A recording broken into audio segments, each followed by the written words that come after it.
Well, thank you for talking to me about the movie. I'm Russ Milheim from the Direct. Congratulations. I got a Thank you so much. crazy little coming of age story here. Right off the bat, I have to ask, how does this movie compare to your personal experience in high school?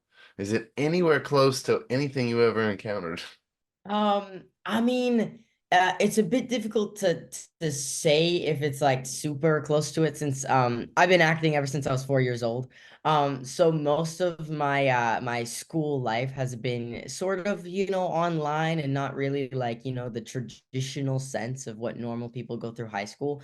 But I have gone to many rap parties and parties. And even though they haven't been as wild as the one in Incoming, they've definitely been just as fun. So I tapped into that for sure when doing my experiences in Incoming.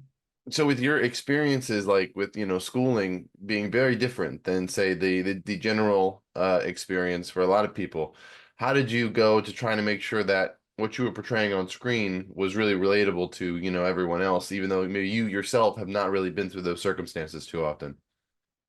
Yeah, I think a lot of it came from doing like research on these kinds of raunchy teen comedies, watching, things like Superbad and researching, other ones like Project X. Another one that, as like research sort of more on like Connor's character that I thought was pretty interesting because it has nothing to do with the raunchy teen comedy genre.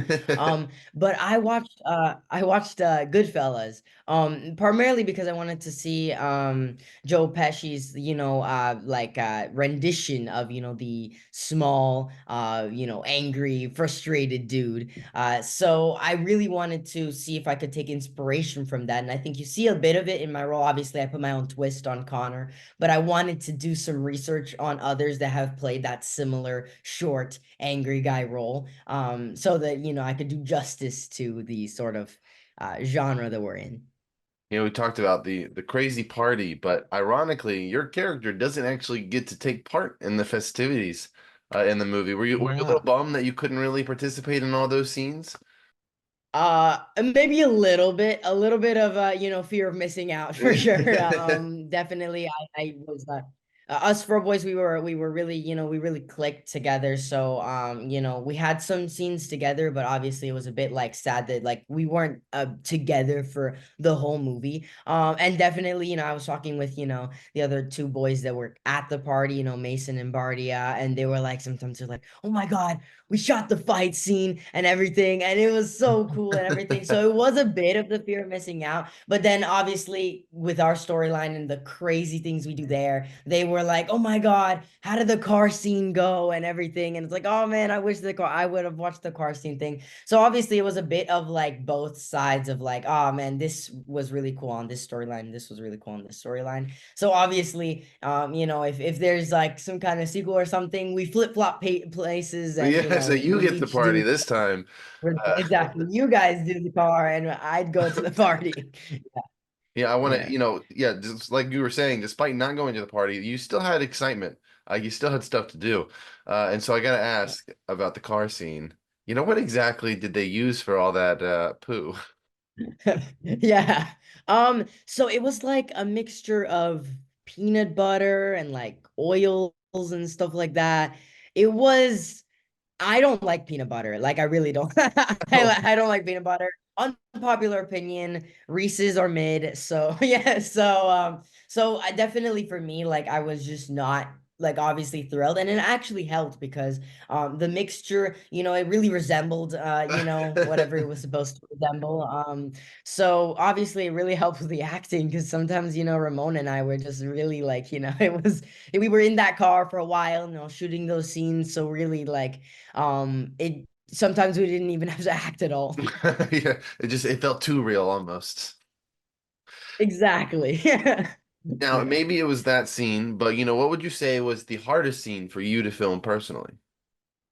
The hardest scene for me to film person. I think honestly, it's speaking of like manual stuff, and like kind of in the sense of like safety and like privacy things. I had never done a like R-rated movie in general like this. but also I had never done something where we had to do that scene where we were like cleaning Lauren after, you know, everything. And that scene actually we needed to work with an intimacy coordinator, and you know, a lot of, you know, safety protocols had to go into place. So it wasn't the hardest scene, but it was definitely something surprising because I'd never done something like that before. You know, we have to like be in close contact with Lauren, and she was awesome, you know, and she afterwards, you know, we were super respectful. Ramon and I were super respectful, and she goes and says like, you know, thanks guys for being gentlemen and all that stuff. So it was a really wholesome and nice moment, but it was definitely something that I had never dealt with before. So I was a bit nervous going into it, but it was honestly a great experience overall, and I really loved how the scene turned out. Yeah, we briefly touched upon, you know, your core group of friends in the movie. And while you didn't have that many scenes, for the scenes that you did have, how did you guys go work at like building that relationship between and the friendship and the dynamic between you guys? And were there things offset that you guys went and did to try to help enhance that? Well, it was a bit of both. Honestly, it was pretty rare because the first meeting we really had together was kind of offset. It was like a table reading kind of thing. And we could like we immediately clicked, and then we kind of saw each other at the high school. And then that's where it really clicked, like, you know, the whole friendship and the whole chemistry really clicked, and it was really rare. Honestly, I've been on many other projects where it takes a bit of an adjustment period for you to, you know, get that chemistry and everything, but it was pretty instant with this cast. And then what I mean by like a little bit offset too is because technically we were on set, but we were not shooting. When we weren't shooting, we were like throwing a ball around, you know, Yeah. just doing shenanigans, you know, talking about random stuff, eating Cheetos and snacks and things, and just and it felt like a real group of friends. So so we didn't always meet so much offset, but really when we were on set, you could feel the chemistry in the air just instantly. For Connor himself, what would you say was the North Star, your North Star in figuring out, you know, exactly who this kid was? I think the North Star, and obviously it's, you know, it's the basis of his character and everything, is figuring out why, you know, he's so angry. And it's not, I don't think it's only because he's like so short and everything, but more so that he's just afraid that because he's short, or because, you know, whatever is impeding him, you know, even if he wasn't short, I think him as a person, he would feel like he's always angry that they're gonna not include him. You know, he's always angry that he's like somebody's going to, you know, snub him out, say that he's not allowed, say that he's not, you know, part of the in crowd, part of the popular crowd. And I think that was the basis of his character. It was figuring out why exactly he was always angry all the time, because anger really is like, from a psychological perspective, it's really like a secondary emotion. You know, there's first another emotion, and I think it's the hurt he feels that he could potentially be like, you know, potentially be like not invited to a party, so he always is angry and always like confrontational with somebody so that he can like save himself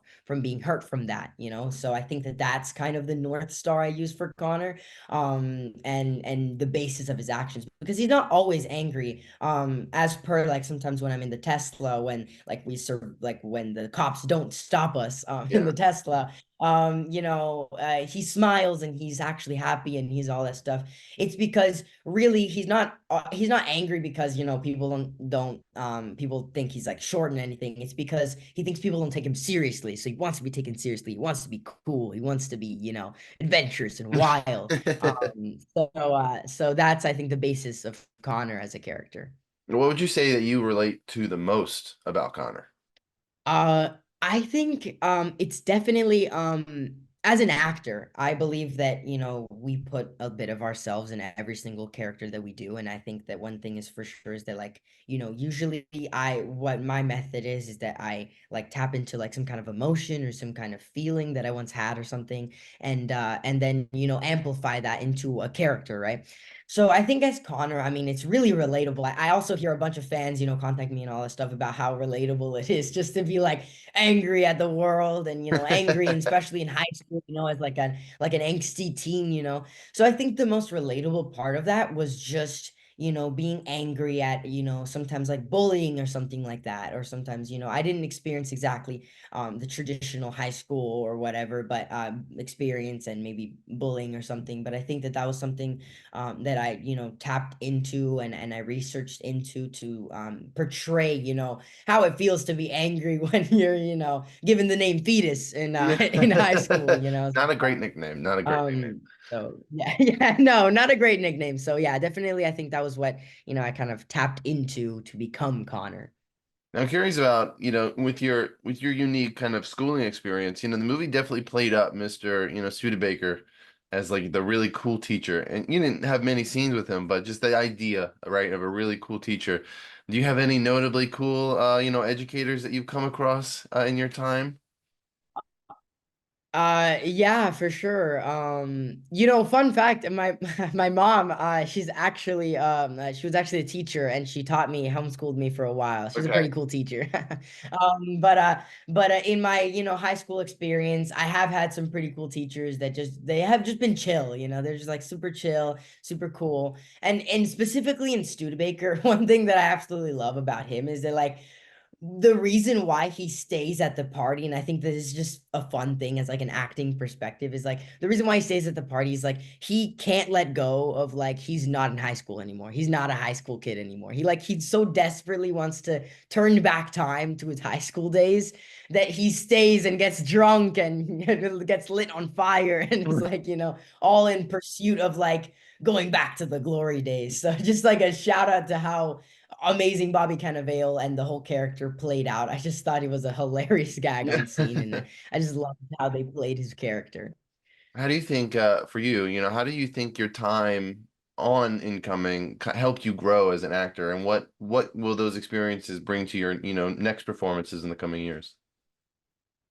Well, I think I had never done something like an R-rated comedy before where, you just go there and I'm just like cursing or whatever, I had never done something like that before, and I think that it definitely helped me overall just as an actor realize, to just like I had already known that like, letting go and just like being there was just the best thing, but especially in this comedy, Dave and John Chernin, the directors, they made it a really like in the sense of safe environment, in the sense of like if you wanted to suggest something, if you wanted to improv something, if you wanted to do something, just like either do it in the scene, just like, out of the blue, or, go to them in Video Village. You're like, hey, I have this idea, I have this thing. So I think it just helped me realize, how collaborative the process of filmmaking really is, and how free you can be as an actor in especially in comedy, in doing, what you think and collaborating with the director to create an amazing product where you just completely give yourself to the role. And I think that those are some principles I definitely learned from shooting Incoming.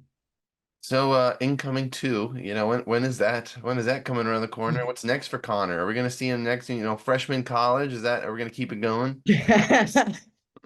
I mean, that'd be cool. I can't really discuss too much about a potential sequel. Just stay tuned, guys. I've been hearing a lot of, support for like maybe a movie too, which is, really happy as an actor, obviously.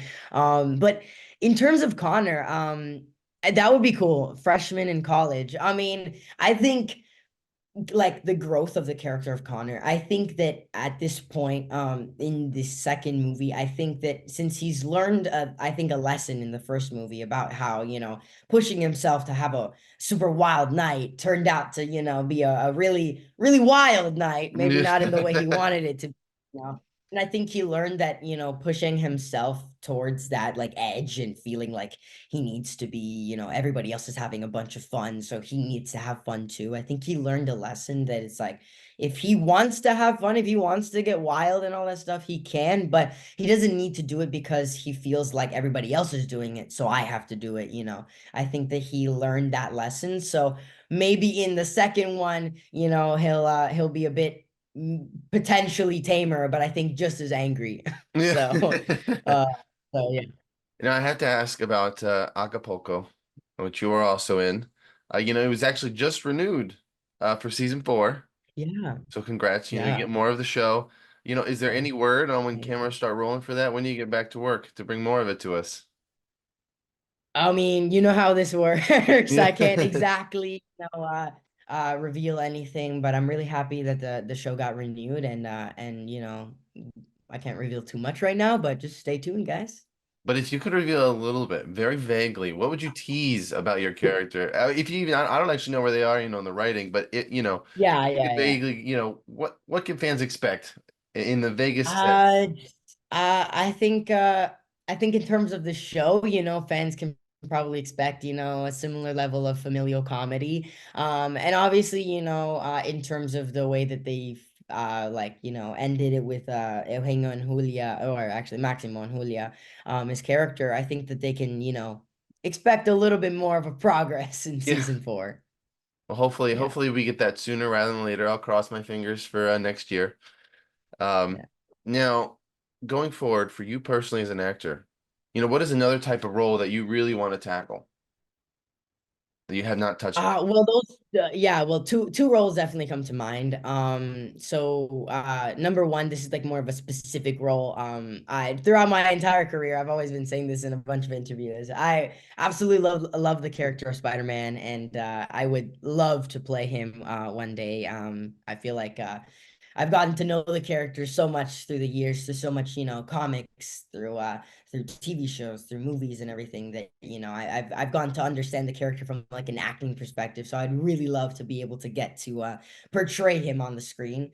And the second one is more of a vague thing, but it's definitely I would love to push myself in a direction of playing somebody that is completely on my like myself, and not like Connor, but more like, is it weird to want to play like a psycho or so, or something, as a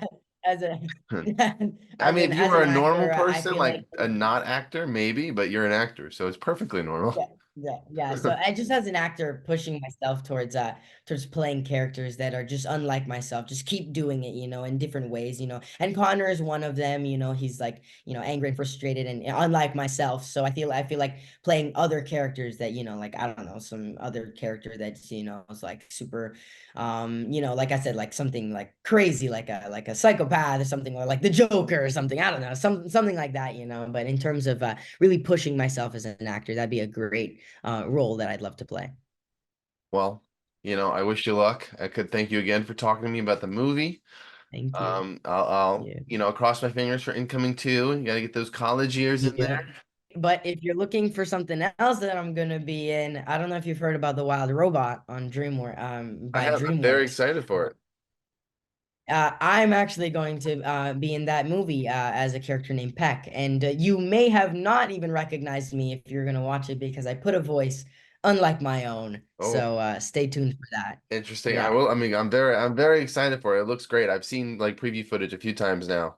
I'm really excited. I mean, I'm so happy to be part of such an amazing cast list. I mean, you look through the cast and it's an amazing and experienced cast. So I'm very grateful to be mentioned in that same vein, and also just like I worked with the producer Jeff on Boss Baby 2. He called me to do the Wild Robot, and when he told me about what the project was about, the messages and everything, I thought it was a really important message and a really important story to tell. So I'm glad that I'm able to be a part of such a beautiful story.